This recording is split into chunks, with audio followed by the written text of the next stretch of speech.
Le ciel était encore sombre au-dessus de la base opérationnelle avancée. C'était ce genre de froid d'avant l'aube qui traversait directement les uniformes. Le vent raclait le revêtement métallique et fouettait la poussière autour de la tente de briefing. À l'intérieur, un groupe de Navy SEALs s'était rassemblé autour d'une lampe de carte à l'éclairage faible. Leur voix était basse mais tendue, portant déjà le poids d'une longue journée à venir. Le sergent-chef Rowan High se tenait au fond, âgé de 32 ans, silencieuse, stable, se fondant presque dans les ombres. Personne ne regardait dans sa direction plus d'une seconde. Quelques SEALs marmonnaient dans leur barbe à propos du tireur d'élite qui leur avait été assigné, leur sourire en coin tranchant dans la pénombre. Le premier maître Brandon Rigg laissa sa voix s'élever juste assez pour qu'elle l'entende. Il dit qu'un sergent-chef sur une montagne ne sauverait personne en bas. Quelques hommes gloussèrent en secouant la tête. High ne se retourna pas. Elle ne réagit pas. Sa respiration restait calme, sa posture immobile, comme si leurs mots ne l'avaient jamais touchée. Le capitaine de corvette Cole Maddox reconnut à peine sa présence, se concentrant sur l'itinéraire tracé sur la carte, la traitant comme un simple bruit de fond. L'air à l'intérieur de la tente semblait serré, épais de doute, de jugement silencieux et du poids d'une tension non dite. Avant de commencer, assurez-vous de vous abonner à la chaîne Cohésion Interne pour ne jamais manquer ces histoires vraies de courage, et dites-nous dans les commentaires d'où regardez cette vidéo aujourd'hui. Rowan High avait porté l'uniforme assez longtemps pour savoir comment disparaître à la vue de tous. À 32 ans, elle était svelte plutôt qu'imposante, le genre de présence tranquille qui se fondait dans le mur du fond de n'importe quelle pièce. Sa posture restait calme et équilibrée, les épaules détendues, les mains immobiles, les yeux bougeant plus que sa tête ne le faisait jamais. Elle appartenait à l'armée de terre des États-Unis, un sergent-chef attaché comme couverture conjointe à une force opérationnelle qui ne savait pas vraiment quoi penser d'elle. Officiellement, elle était un tireur d'élite assigné pour fournir une protection à longue portée à l'élément Navy SEAL. Officieusement, pour la plupart des hommes dans cette tente, elle était un corps supplémentaire sur la liste, un détail qui faisait glisser la mission un peu plus bas sur la page. Le visage de Rowan ne montrait presque aucune expression alors qu'elle étudiait la carte. Une unique cicatrice pâle traçait une ligne fine le long de sa mâchoire, le genre qui n'invitait pas aux questions. Ses yeux bougeaient par petits changements contrôlés à travers les contours de la vallée, notant les plis du terrain et les angles d'approche que personne n'avait prononcés à voix haute. Autour d'elle, les SEALs remplissaient l'espace d'une énergie différente. Ils étaient plus lourds, plus bruyants, construits sur des années d'entraînement partagé et de blagues privées. L'écusson sur leurs épaules était peut-être différent du sien, mais la façon dont ils se regroupaient, le dos à moitié tourné vers elle, parlait plus fort que n'importe quel commentaire. Rowan n'essaya pas de s'approcher. Elle avait déjà fait cela dans d'autres tentes, sur d'autres bases, où elle sentait la poussière et le café brûlé, et où les hommes supposaient que la femme silencieuse dans le coin s'occupait de la paperasse. Son ton était doux, sa silhouette comparativement petite, et elle ne portait pas la bravade comme une armure. Les gens voyaient cela et faisaient des suppositions faciles. Ils ne voyaient pas les nuits passées sur des crêtes solitaires, les heures gelées derrière une lunette, l'expiration silencieuse juste avant qu'une gâchette ne cède. Ils ne voyaient pas les rapports après action qui utilisaient des phrases comme interdiction à longue portée ou engagement de précision sans jamais mettre son nom sur la ligne. La majeure partie de son dossier était cachée derrière des marques de classification et un langage codé terne.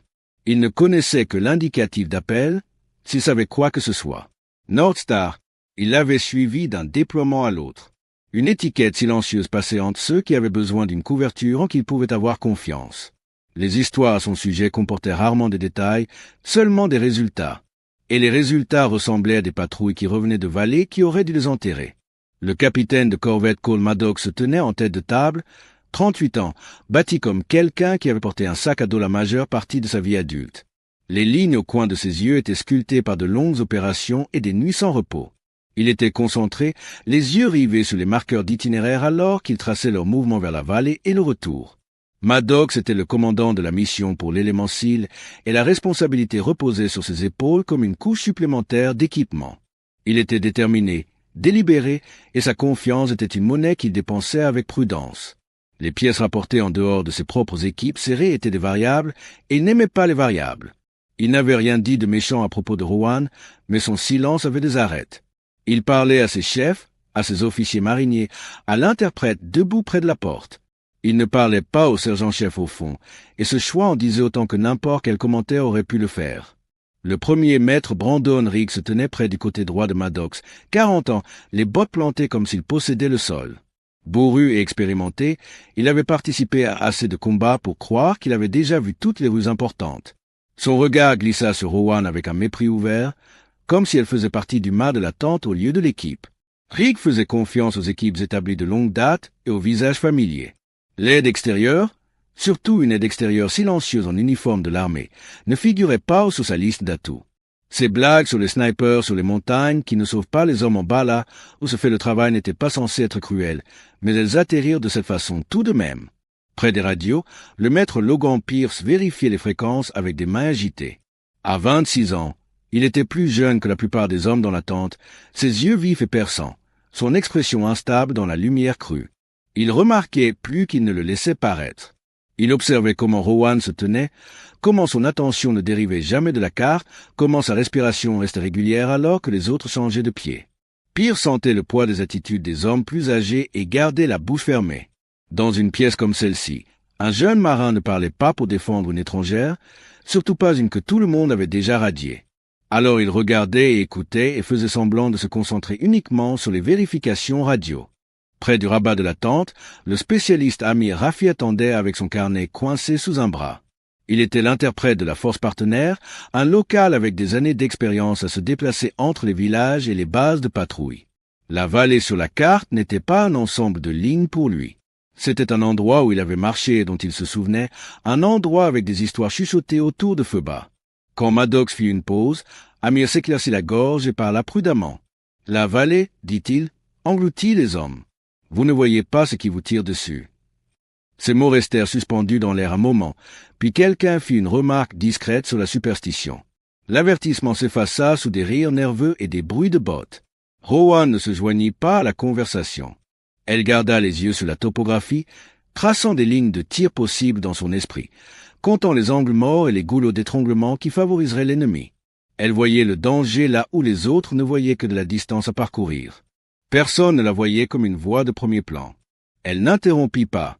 Elle ne corrigea pas. Elle n'énuméra pas son expérience ou ses engagements confirmés. La pièce n'était pas faite pour que quelqu'un comme elle parle en premier. Et elle avait appris il y a longtemps que forcer le destin changeait rarement quelque chose.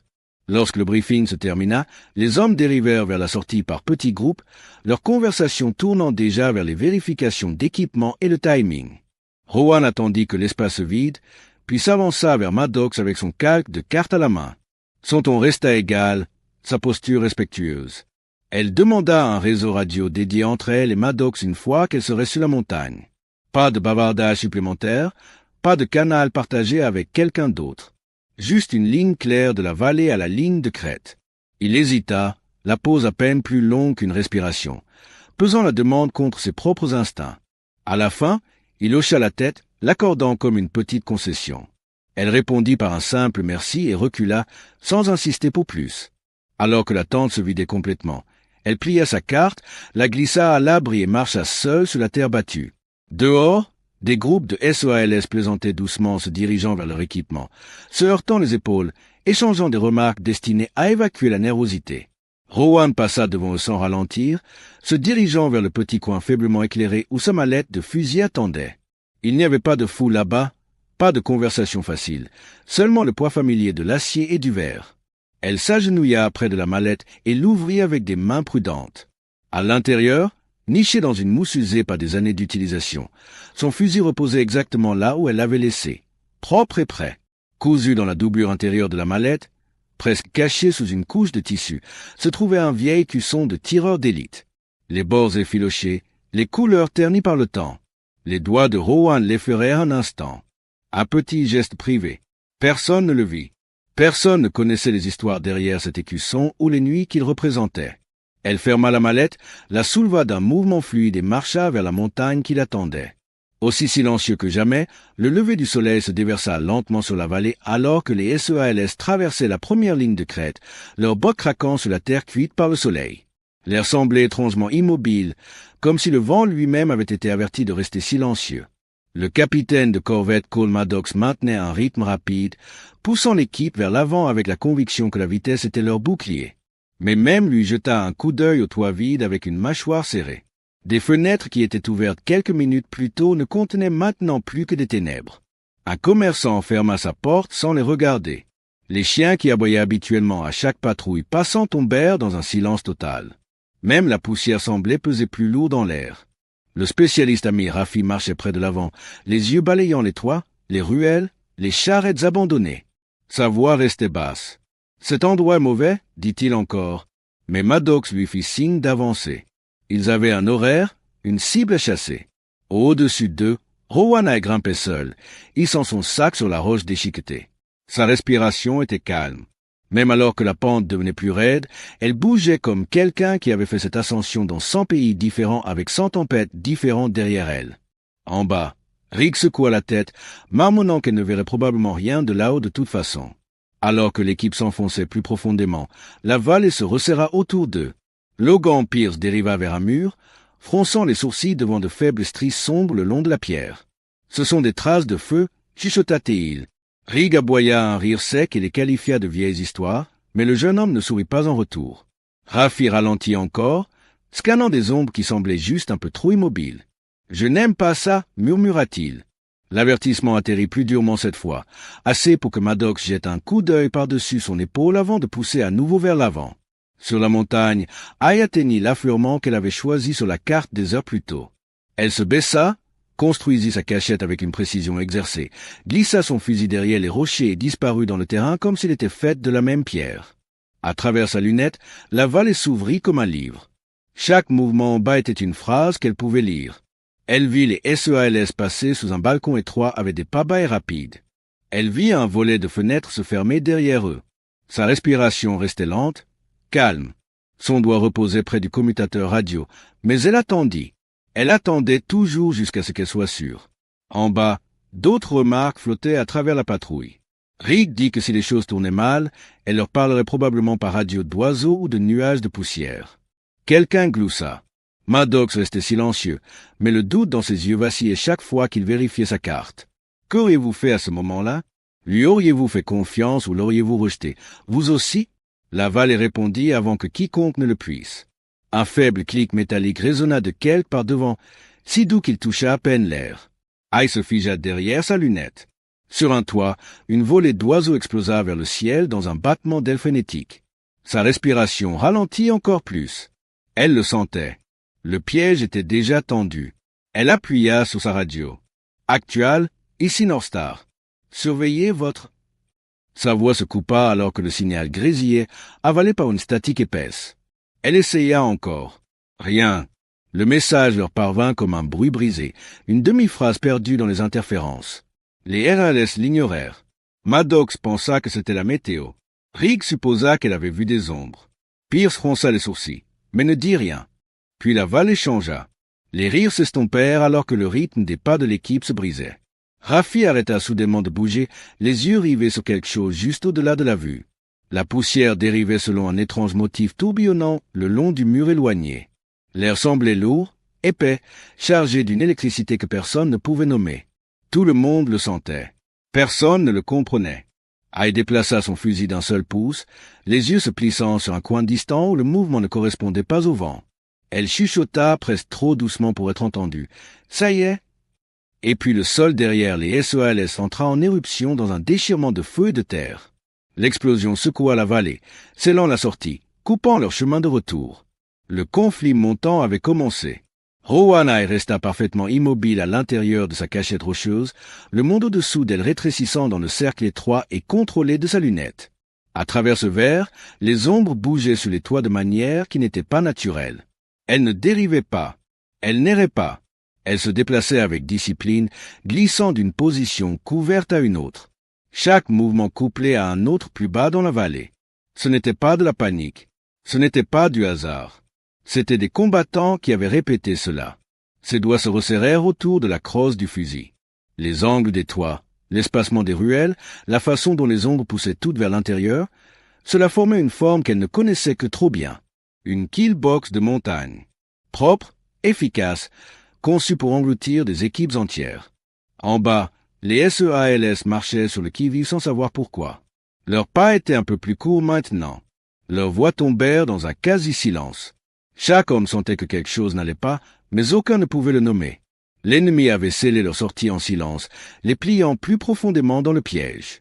Il frappa à la radio à nouveau. Actual, ici Northstar. Vous n'êtes pas seul en bas. La statique mâcha les bords de ces mots. Le vent vola le reste. Maddox n'entendit que des fragments et supposa qu'elle voulait dire que des civils étaient à proximité. Il signala à l'équipe de rester alerte, mais pas assez alerte.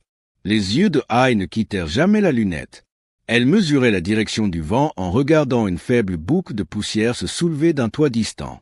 Elle regardait la façon dont la lumière du soleil se courbait sur un tuyau d'aération cassé. Elle calculait la distance, la chute, l'angle et la dérive du vent sans écrire un seul chiffre. Sa respiration s'installa dans une cadence que seuls les tireurs d'élite connaissaient. Inspiration lente, expiration longue, battement de cœur calme, corps verrouillé dans une immobilité construite sur des années de solitude sur des crêtes froides. En bas, plus d'indices rampaient dans la vue. Logan Pierce s'arrêta pour examiner une zone de terre meuble. Il y avait des empreintes là. 3 ensembles, tous identiques, tous frais, tous pointés dans une direction. Vers eux. Plus loin, un toit où un homme s'était appuyé quelques instants plus tôt était maintenant complètement vide. Pas un rideau ne bougeait. Pas une ombre ne glissait à travers le cadre. La voix de Raffi se brisa alors qu'il chuchotait. « Nous devrions partir maintenant. » Sa peur n'était pas bruyante, mais elle était réelle. Maddox leva les yeux vers la crête, à l'endroit où Rohanai avait grimpé seul. Il ne pouvait pas la voir. Il ne pouvait voir personne. Cela l'effraya plus qu'il ne voulait l'admettre. Haï ajusta sa lunette d'une autre fraction de pouce et chuchota pour elle-même. Ils sont déjà en position. Sa voix toucha à peine l'air. La vallée resserra son emprise. La lumière du soleil s'atténua derrière la poussière dérivante. Le silence épaissit en quelque chose de lourd, suffocant, en attente. Au-dessous d'elle, les SEALS se déplacèrent au centre de la zone de destruction. Tout retenait son souffle. Et puis le monde s'ouvrit brusquement. L'explosion derrière les SEALS claqua la vallée fermée avec un rugissement qui déchira la poussière et la pierre. Le souffle jeta des éclats de roche dans les airs, scellant la sortie qu'ils avaient prévu d'utiliser. Pendant une seconde, l'équipe se figea. Puis la vallée entière entra en éruption. Des coups de feu pleuvaient des fenêtres, des ruelles, des toits et des falaises. Ils venaient en rafales coordonnées, précises et écrasantes. Les cris se télescopaient les uns sur les autres. « Contact! Toi! Bougez!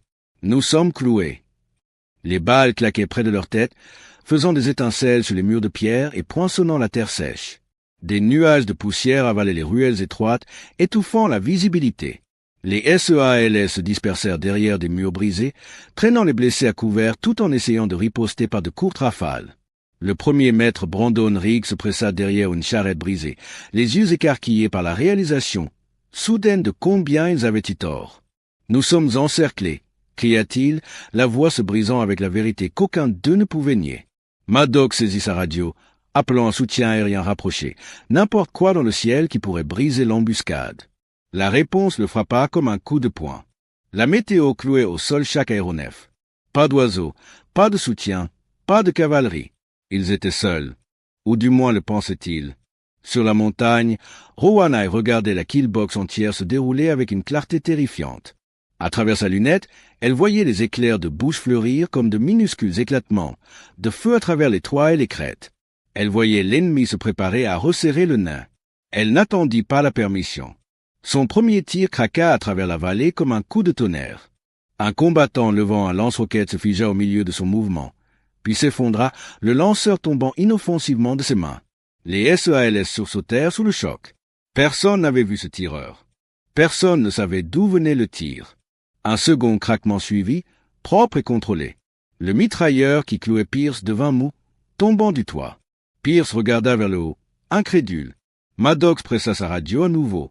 Cette fois, sa voix passa claire, stable, inébranlable. Northstar en couverture, marquage des cibles. Vous n'êtes pas seul. Tout s'arrêta.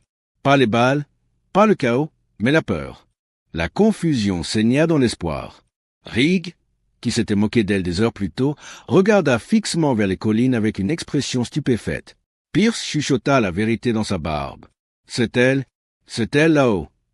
Haï changea de position sur la montagne, bougeant avec la précision fluide d'un prédateur.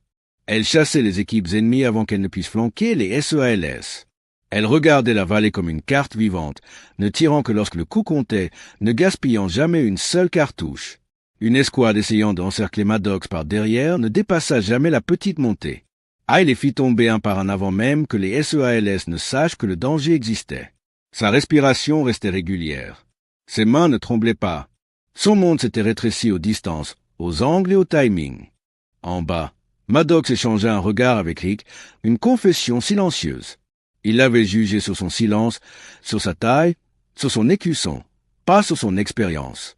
Maintenant, la vérité était écrite dans chaque tir précis qui traversait la vallée. Hay bougea à nouveau, traquant une équipe sur un toit se préparant à pousser le feu vers les blessés. Elle expira et envoya une balle à travers de centaines de mètres, la filant à travers un espace étroit de balcon. La menace disparut. Un autre angle de la zone de destruction s'effondra. Pièce par pièce, la géométrie mortelle de la vallée se démêlait. Pas à cause de la chance, pas à cause du nombre, mais parce qu'un sniper caché refusait de les laisser mourir. Depuis sa crête solitaire, Rowan Hay brisait la killbox avec des mains stables, un rythme cardiaque calme et un fusil qui parlait plus fort que quiconque dans cette vallée ne l'avait jamais fait. Sur la crête éloignée, un faible reflet clignota, si petit qu'il aurait pu être un morceau de verre brisé, si rapide qu'il aurait pu être un tour de la lumière du soleil. Mais Hay le vit instantanément. Ce scintillement n'appartenait pas à la pierre ou à la poussière. Il appartenait à une lunette, à un sniper. Un tireur patient et discipliné entraîné à attendre une seule opportunité fatale. Elle déplaça son fusil d'un pouce, puis d'un autre, s'installant dans une position qui lui permettait de voir la crête sous un angle coupant. À travers sa lunette, elle saisit la faible silhouette d'une figure pressée contre la roche, le corps parfaitement immobile, le canon pointé vers les SEALS en bas. Ce n'était pas un combattant de village. C'était quelqu'un d'assez qualifié pour ancrer la zone de destruction. En bas dans la vallée, les SEALS sentirent un changement qu'ils ne pouvaient nommer. Le rythme des coups de feu changea. L'air semblait s'épaissir de pression, comme si la vallée elle-même se préparait à quelque chose d'invisible.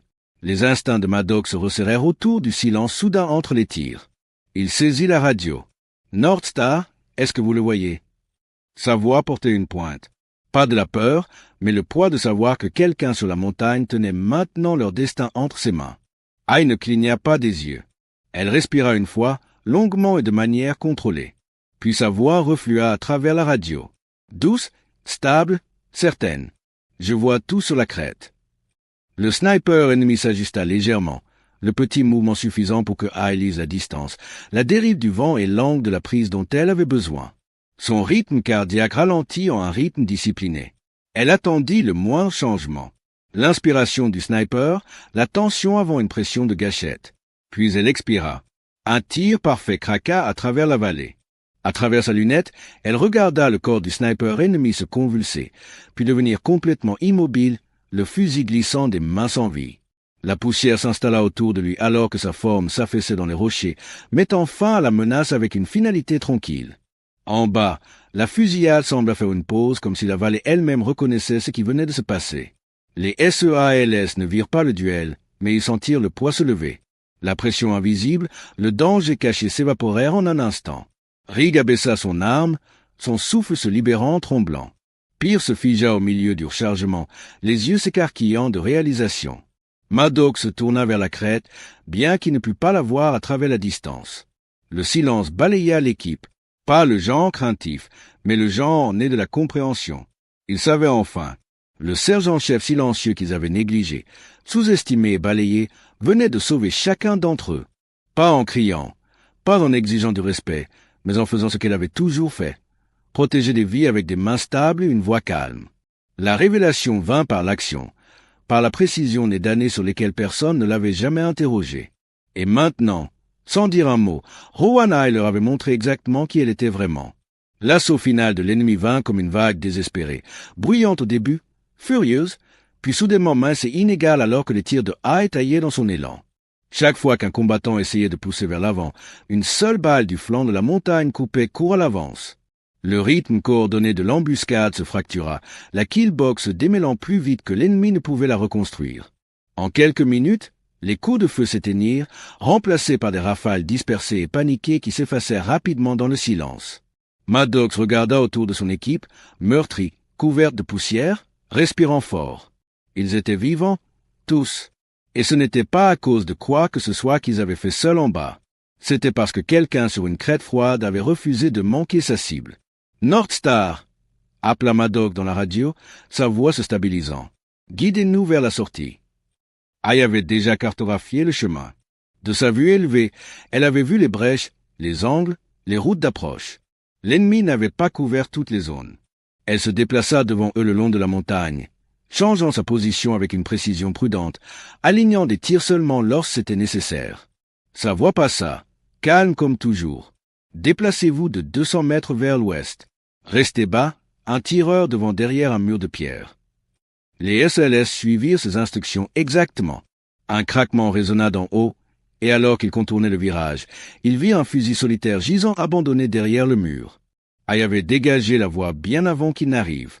Elle les fit sortir de la vallée un pas prudent à la fois, veillant sur chaque mouvement.